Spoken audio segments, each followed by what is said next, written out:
Okay, so quite a few people are asking me what happens on the NLP taste today. So I just thought I'd give you an overview. As many of you may know, I'm passionate about online marketing and helping my clients develop their practice with online marketing. And what NLP does is it enables me to help them even further. So I am a master NLP practitioner, a master practitioner of timeline therapy, hypnosis, and a master NLP coach. And I've also got a master's degree in business where I majored in marketing and creativity, which kind of sets me up really as the person to go to for communication and marketing advice for a dental practice, in fact, for any business. So this is what we'll be looking at on the NLP day.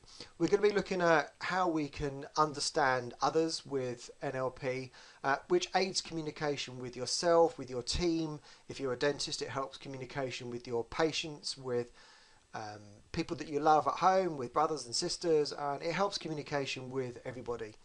Communicating with yourself is also really important for success in business and in life success, if you really understand the way that you think and how you construct the world around you. So we'll be looking at helping you to achieve what you want, communicating effectively, and also how you can start the process of removing limiting beliefs, perhaps beliefs that you believe that you're no good, you're not worth it, you don't deserve it. We'll talk through some ways that you can possibly start to do that.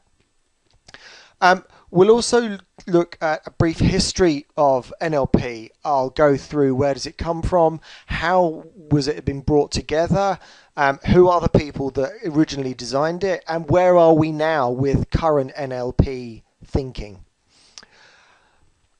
One of the problems that people have is that they think that the problem that they've got, which could be that they can't take their business forwards, it could be that they don't believe they're worth it. It could believe that they believe that they'll never be a success. The thing is, the problem is very rarely the problem. The problem that you think it is often something much deeper and something else. So we'll be looking a little bit about how to understand what the real problem is. And this is one of the things that a lot of consultants will do. A client will phone them and say, help, I'm stuck with my business, I haven't got any ideas.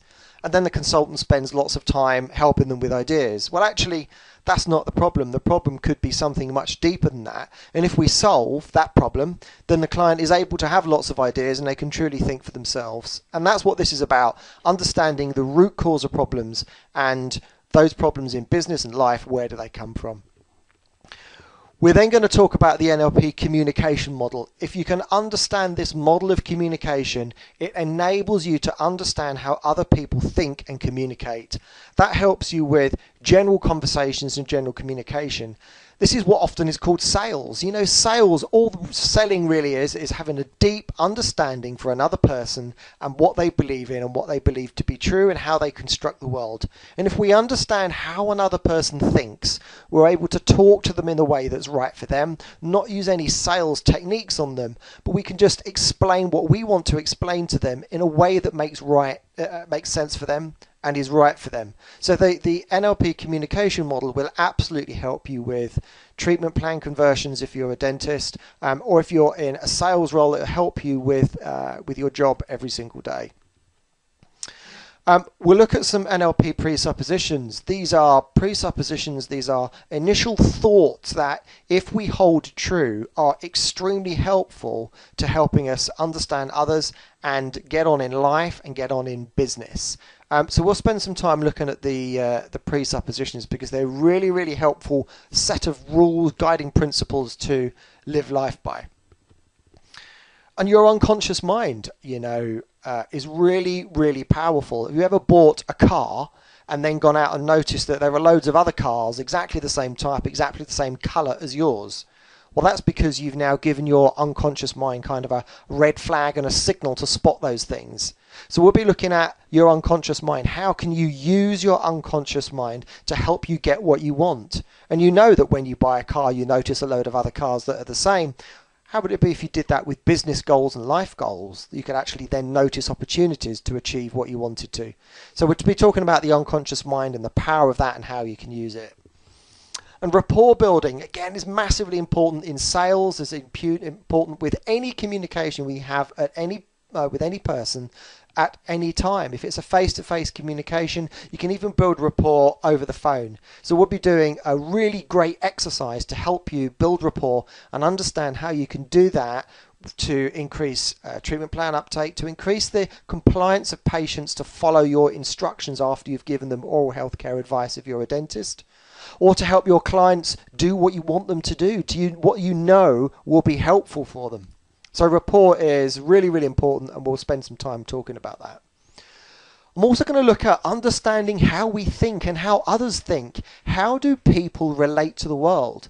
Because if we know how others relate to the world and how they construct it in their heads, then we can speak a language that is right for them. And you know, people say treat others the way you want to be treated yourself. No, treat other people the way they want to be treated. And the way other people want to be treated may be different from the way you want to be treated and the way I want to be treated. And there are certain triggers and things that we can look out for to understand what is it that another person is looking for, and then we can demonstrate to them that we actually genuinely care and speak to them in a way that's right and relevant for them. Again, really useful in treatment plans, really useful in helping patients with compliance to follow your instructions, helping general clients and customers follow instructions, again, that you know will be helpful to them. We're going to look at values. Values are massively important. If you understand the values that drive you, and believe me, you don't, even if you think you do, you don't.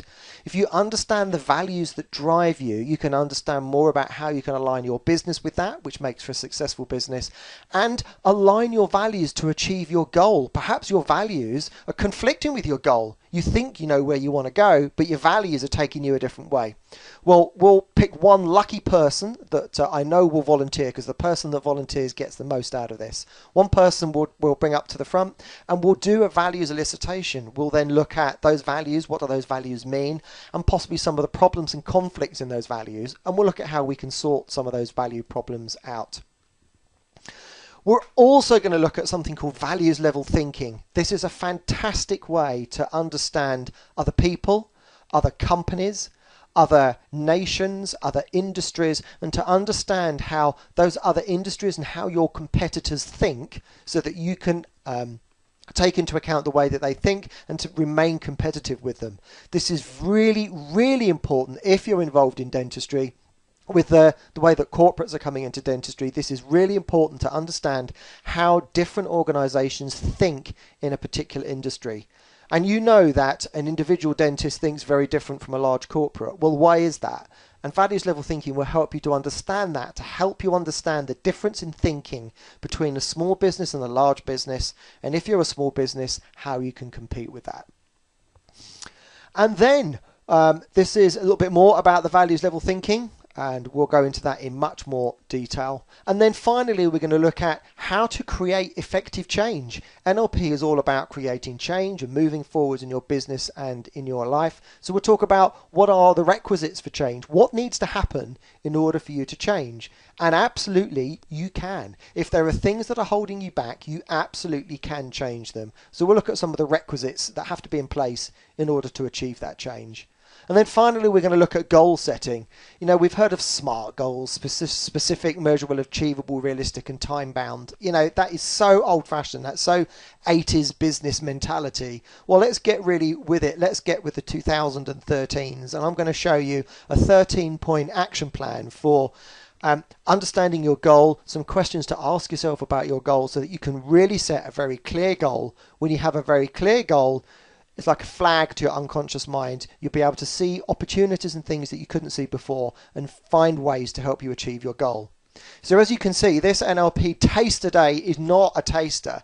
This Taster Day is so much more than that. You get a massive variety, massive selection of NLP, hypnosis, timeline therapy, and coaching, all thrown in to one fantastic day. So I really look forward to seeing you. Cheers, and I hope to speak to you soon. Bye.